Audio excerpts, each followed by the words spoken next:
Olá, meus alunos do ITQ, estamos aqui iniciando a nossa segunda aula para falar sobre vida de Cristo e espiritualidade.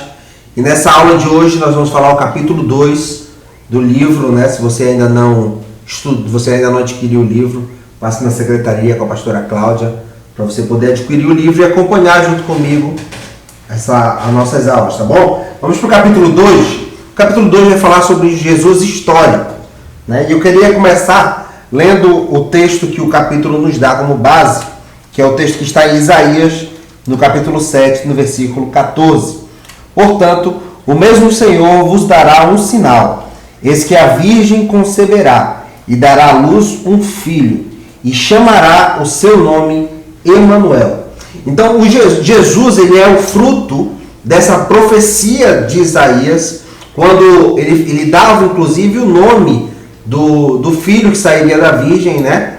Emanuel, que significa Deus conosco. Então, Jesus ele era a representação de Deus conosco, de Deus, o próprio Deus, habitando entre nós, vivendo entre nós. Então, Jesus é a revelação, Jesus é o alvo da profecia de Isaías. E essa profecia de Isaías é a profecia mais completa que nós temos no Velho Testamento acerca de Jesus, porque inclusive ele fala sobre o nascimento a partir de uma virgem. Nós vamos ver várias outras profecias no Velho Testamento apontando para Jesus, várias outras passagens que mostram Jesus em toda a sua por trás, né, das letras, mas a palavra mais direta e mais clara que nós temos sobre o Messias, sobre aquele que viria para salvar a humanidade, é esse texto de Isaías, no capítulo 7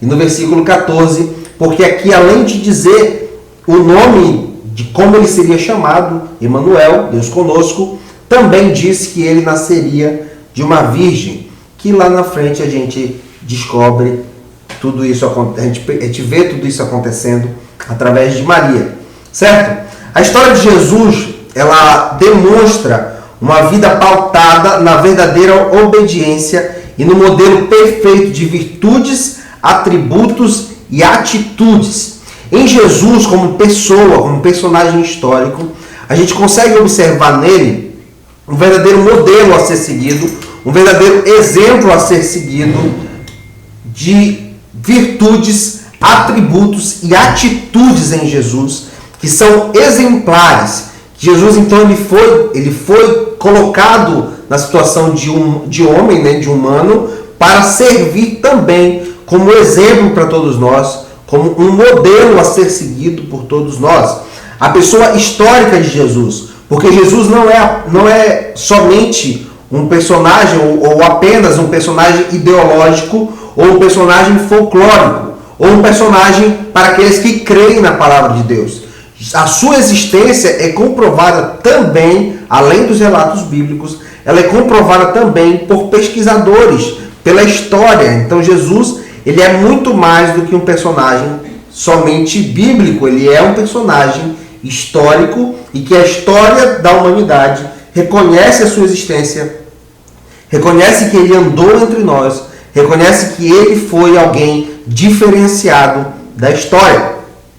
Inclusive tem uma carta aqui no livro, tem uma carta de Pilatos, que Pilatos escreve essa carta para Tibério César, falando sobre Jesus, provavelmente aqui quando Jesus foi preso, e ele informa a Tibério César, que era o imperador na época, ele informa do surgimento ou do aparecimento desse personagem histórico chamado Jesus. Essa carta ela foi transcrita para o livro, e eu quero te convidar a ler essa carta para você ter uma ideia aí, porque aqui nessa carta nós não vamos ver um Jesus messiânico, né? Nós não vamos ver o Jesus que nós pregamos na Bíblia.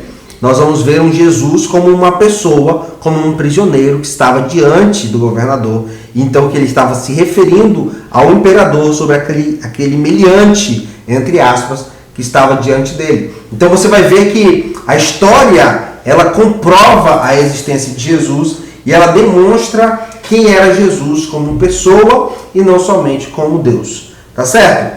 Outra coisa que nós precisamos entender na pessoa histórica de Jesus, na pessoa a quem Jesus representava, é que Jesus revelava o Pai, ou revela o Pai.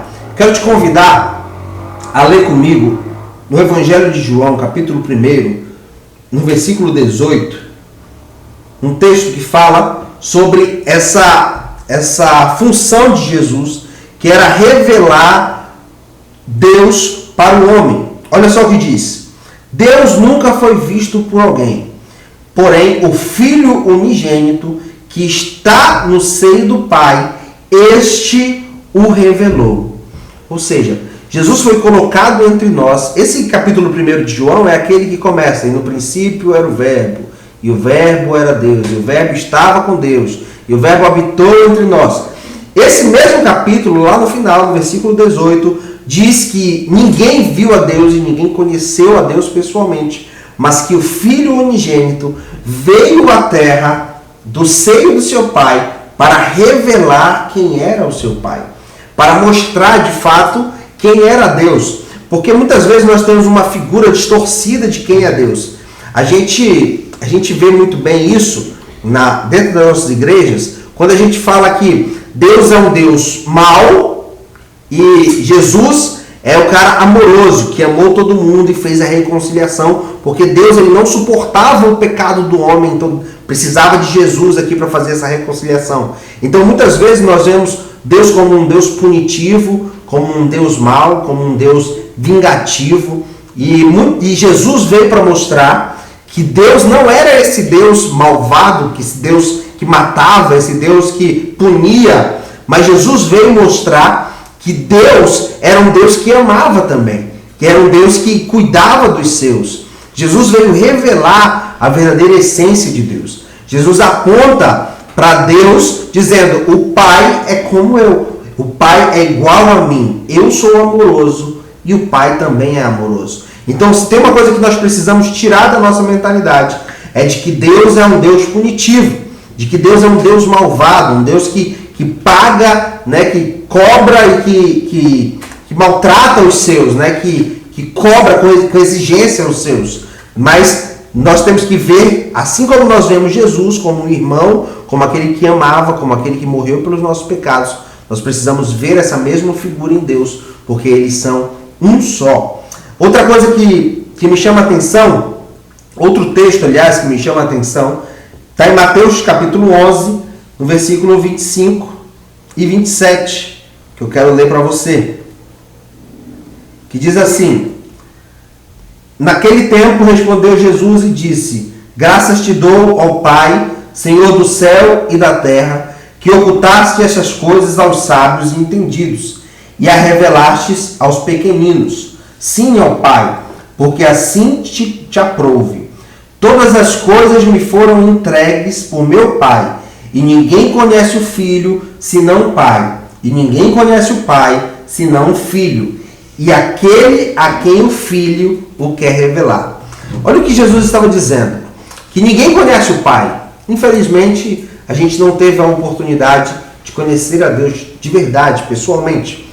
Mas ele estava dizendo, olha, o Pai conhece o Filho e o Filho conhece o Pai. E aqueles que conhecerão o Pai serão aqueles a quem o Filho o revelar. Então Jesus veio exatamente para isso, para revelar quem era Deus, a natureza de Deus, a profundidade de Deus e a bondade de Deus. Jesus revela quem é Deus, certo? Uma outra coisa na vida de Jesus que nós precisamos entender é sobre a Trindade. Vamos entender a pessoa de Jesus através da Trindade. Jesus, Deus e o Espírito Santo, nós consideramos a Trindade como sendo um Deus.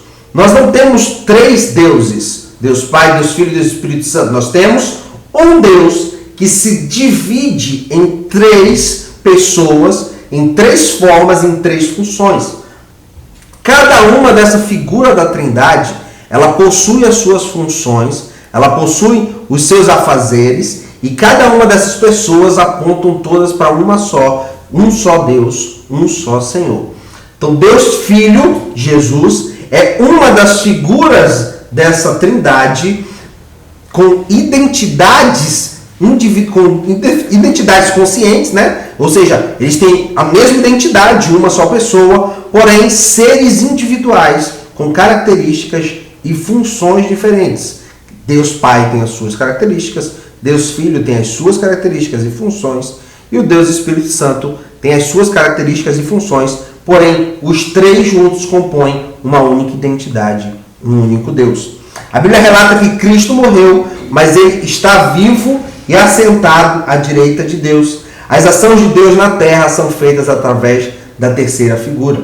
Então, nós vemos Deus o Criador, nós vemos Deus o Filho, que veio fazer essa ligação entre Deus e o homem, e nós vemos a partir de Jesus, a partir da ascensão de Jesus aos céus, nós vemos o agir da terceira pessoa, que é o Espírito Santo, que foi enviado lá em Pentecostes, que nós lemos em Atos capítulo 2. Tá bom? Então todas as ações de Deus hoje na terra são feitas através do Espírito Santo de Deus, que é a terceira pessoa dessa trindade. Sobre Jesus, precisamos entender duas coisas. Que existia uma personalidade muito característica em Jesus. Existia uma personalidade muito única em Jesus. Quero diferenciar duas coisas entre caráter e personalidade. Personalidade é o elemento estável de conduta, aquilo que distingue um homem de outro homem, uma pessoa de outra pessoa. Isso é personalidade, um conjunto de ações, um conjunto de atitude, um conjunto de fazeres, né, de afazeres morais que diferenciam as pessoas umas das outras. E caráter é o conjunto de traços psicológicos, a índole, o temperamento. É um conjunto de qualidades daquela pessoa, que são formadas com o tempo, com a sua criação ou com o ambiente que ele vive. Então eu quero falar um pouco sobre a personalidade de Jesus, porque ela foi muito difícil de ser compreendida, porque Jesus possuía reações intelectuais e emocionais que foram completamente incomuns e surpreendentes a todos os homens, porque Jesus reagia de forma muito inesperada. Jesus reagia aos ataques, às ofensas de forma muito inesperada. Jesus amava os que perseguiam ele. Jesus conseguia dar a segunda face. Então, a gente vê em Jesus uma personalidade bastante única e bastante incomum diante dos homens. Então, Jesus tinha uma personalidade que era de fato única, de fato especial, de fato diferenciada. Acerca dessa personalidade, vale destacar algumas passagens que demonstram aí a complexidade de compreensão da personalidade de Jesus. Diante de Pilatos, por exemplo, sendo injustiçado, sendo preso, sendo acusado injustamente, ali diante daquele que poderia livrá-lo, né? Pilatos fala para ele: tu não és o Cristo, né? Sai daí. Tu és o Filho de Deus? Pilatos pergunta para ele: tu és o Filho de Deus? Talvez eu e você diríamos: cara, eu sou o Filho de Deus. Sou eu mesmo, cara. Sou eu, Filho de Deus. Eu sou o Filho de Deus. Mas Jesus tem uma personalidade completamente surpreendente e diferente, que ele diz: cara, tu quem está dizendo? Percebe que é muito difícil, é muito diferente a personalidade de Jesus, porque ele não responde como nós responderíamos. Ele tem um tratamento diferente. Ele tem uma resposta diferente. Ele tem uma personalidade completamente diferente. Sendo ali completamente injustiçado, sendo completamente acusado, ele ainda assim, ele conseguia manter a sua personalidade, manter a sua serenidade e falava com todos. Jesus era um excelente inquiridor. Ele usava perguntas para poder trazer reflexões sobre as pessoas. Essa é outra característica muito forte em Jesus. Ele usava muitas vezes perguntas para que as pessoas pudessem fazer uma autorreflexão.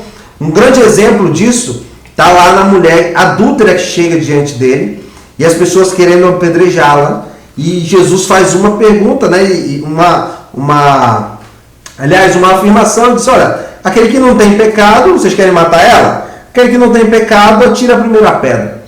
E através dessa simples palavra, Jesus traz toda aquela população que estava com as suas pedras em mãos, ele traz uma reflexão interior e todos ali começam a abandonar as suas pedras e saírem porque perceberam que estavam diante de uma sabedoria fora do normal, de alguém que usava das perguntas e das palavras para trazer uma reflexão diferenciada, para trazer algo muito poderoso para a vida das pessoas. Outra característica da personalidade de Jesus é que ele era um pregador único e inédito. Jesus ele usava de parábolas simples, né, de situações do cotidiano para pregar, para falar, para anunciar as palavras que antes eram anunciadas em templos, né, com os fariseus, os saduceus e todo mundo estudando a Bíblia para poder chegar e tentar interpretar o que Deus havia falado, porque a linguagem talvez não era tão simples de ser compreendida, mas Jesus chega ali com uma revelação completamente simples, com uma revelação utilizando parábolas do dia a dia para trazer o ensinamento que o povo precisava. Então Jesus era essa pessoa, única, ímpar e inigualável. Jesus só pode ser entendido plenamente mediante a revelação do Espírito Santo. Então, os historiadores, irmãos, eles não conseguem explicar como que Jesus, vivendo no tempo que viveu, com as dificuldades que enfrentou, com os problemas da época, porque naquela região toda era dominada ali pelo Império Romano, e mesmo assim, esse cara tendo sido morto, ele conseguiu saltar para a história da humanidade, né? Conseguiu sair daquele contexto ali e passar para a história da humanidade, sendo um personagem completamente inédito, histórico e completamente diferenciado. Vamos lá? Continuação. A gente já falou um pouco aqui sobre quem era Jesus, entendendo Jesus, o quanto que ele revelava a Deus, e a gente precisa continuar entendendo, o que a gente precisa continuar entendendo sobre Jesus está no tópico 4 do livro, que vai começar a falar sobre o mundo em que Cristo viveu. Então Jesus ele nasce em Jerusalém, ali na região de Jerusalém, né? na região de Israel, na região que era chamada de Terra Prometida. É importante lembrar que Jesus já nasce depois de todo aquele período ali que a gente conhece do Velho Testamento, né? Então o povo já está estabelecido na Terra Prometida e Jesus nasce ali naquela região histórica que foi escolhido como centro da revelação judaica.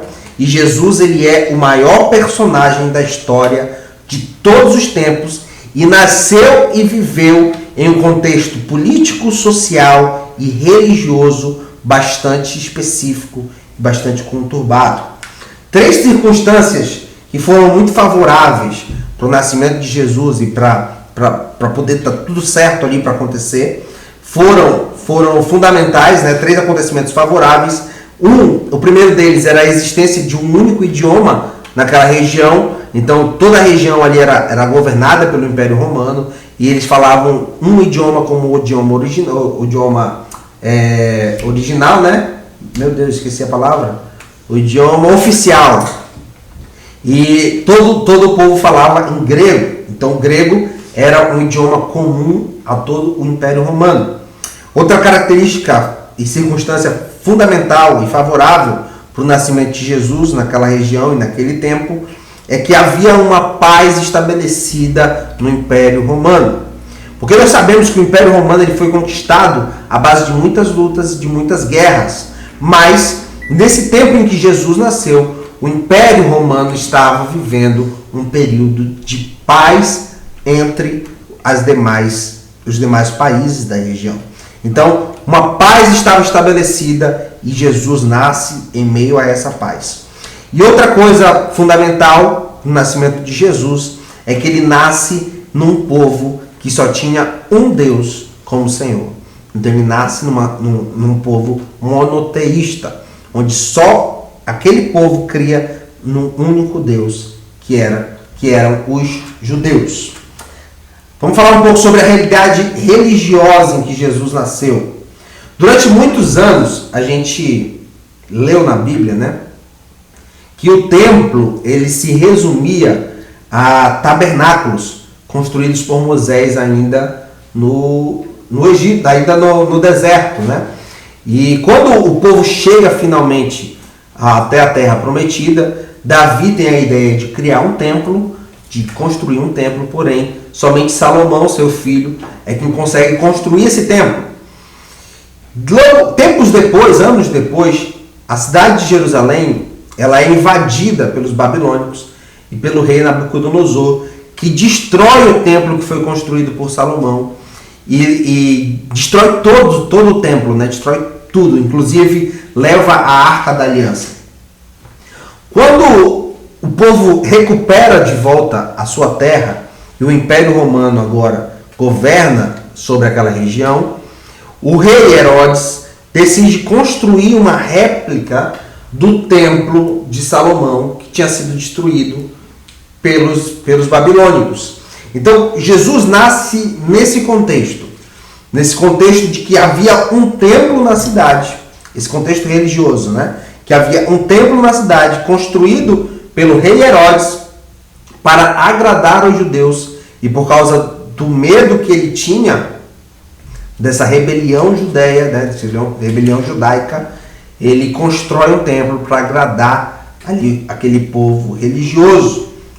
E durante muitos anos, e é nesse tempo, aliás, que Jesus ele nasce, quando havia um único templo construído por Herodes. Nesse templo, existiam grupos religiosos que comandavam o templo, que governavam ali todas as ações religiosas daquela época. Dentre eles, os principais são os saduceus, os fariseus, os essêncios e os zelotes. Eu quero colocar cada um desses grupos rapidamente, características aqui básicas de cada um desses grupos. Os fariseus eles eram muito zelosos e primavam pelo cumprimento das leis.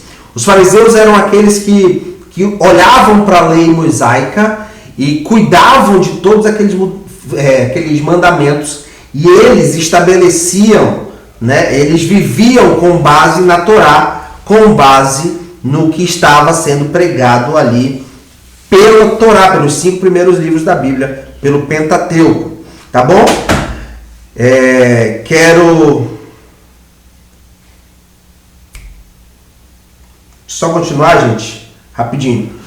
Os fariseus eram esses zelosos que cuidavam aqui das leis religiosas, que eram ritualistas e acreditavam na Torá e nos profetas. Então os fariseus eram esses caras que acreditavam aí nos profetas e também na Torá. Os saduceus acreditavam na Torá, na lei escrita por Moisés, mas não acreditavam nos profetas que vieram após Moisés. Então, todos esses profetas que hoje nós cremos e que nós pregamos muitas vezes sobre eles, Isaías, Jeremias, Obadias, tantos outros, Miqueias, todos esses profetas que nós conhecemos, os saduceus, eles não acreditavam neles, eles viviam somente com base nos ensinamentos de Moisés e não acreditavam também na ressurreição, também não acreditavam na existência de anjos e de espíritos, sejam eles bons ou maus. Então os saduceus eram um grupo dentro do templo, dentro desse contexto religioso, que vivia de forma diferenciada dos fariseus, porque os fariseus acreditavam tanto nos profetas como na Torá, acreditavam na ressurreição, acreditavam nos anjos, acreditavam nos demônios, acreditavam em tudo isso, porém os saduceus já eram um outro grupo diferenciado, que não acreditavam nos profetas, que não acreditavam na ressurreição, que não acreditavam nos anjos e nos demônios. Os essênios eram um povo muito unido entre si. Nós não vemos nenhum relato no Novo Testamento sobre esse grupo. Então, esse grupo aqui é basicamente histórico. A gente sabe que ele existia historicamente. Na Bíblia, no Novo Testamento, a gente não vai ver relatos sobre esse grupo. Mas eles eram grupos que tinham como característica serem muito unidos entre si. Tanto é que eles moravam muitas vezes juntos e os bens deles eram comuns uns aos outros. E muitos deles também praticavam o celibato, né? A maioria deles não se casavam, a maioria deles praticavam aí o celibato. E outro grupo que também governava ali as ações religiosas no tempo de Jesus eram os zelotes. Eles odiavam os romanos, os zelotes, e eram dedicados guerrilheiros e atacavam o Império Romano para recuperar a sua independência. Os zelotes eram aqueles rebeldes que não aceitavam o governo romano, que não aceitavam o governo de César, né? Eles atacavam, faziam pequenas guerrilhas, pequenos ataques contra o governo, contra o império, para tentar derrubar o império. Mas eles faziam parte do templo, eles faziam parte da religião da época. E dentro desses zelotes, nós vamos ver que Jesus chama um dos seus discípulos, nós vamos ver Jesus chamando Simão, o zelote. Então, o zelote era essa classificação de religiosos que estavam ali no templo e que odiavam o Império Romano, mas Jesus escolhe um deles para caminhar ao seu lado como discípulo. Certo, gente? Aqui termina a nossa segunda aula. Eu quero, se você ainda não assistiu a primeira aula, eu preciso que você assista para a gente poder tirar também as suas dúvidas. Temos aqui, você tem a oportunidade, né, de fazer suas perguntas. Eu quero fazer uma live depois com vocês para a gente tirar essas perguntas ao vivo. Mas se você já tem alguma dúvida sobre a primeira aula ou sobre a segunda aula, você já pode deixar no comentário aqui, a gente já vai respondendo, eu respondo por aqui mesmo, ou então eu mando no grupo de WhatsApp. Mas o certo é que eu quero marcar uma live depois da terceira aula, eu quero marcar uma live com vocês pelo YouTube, para a gente poder tirar essas dúvidas ao vivo, né? De poder conversar sobre isso, e eu creio que vai ser um tempo muito bom e muito precioso. Não esquecendo que no final da primeira aula, do primeiro capítulo, já tinha ali um exercíciozinho, né, que você precisa fazer. E também agora no final do segundo tem um exercício que você precisa fazer, porque é parte da sua avaliação, tá bom? Primeira e segunda, já são 2 exercícios, então corre aí, senão vai ficar enrolado. E eu não tenho coração tão bom não para receber depois, tem que receber na hora, tá bom? Deus abençoe você, fique com Deus e vamos para a próxima aula.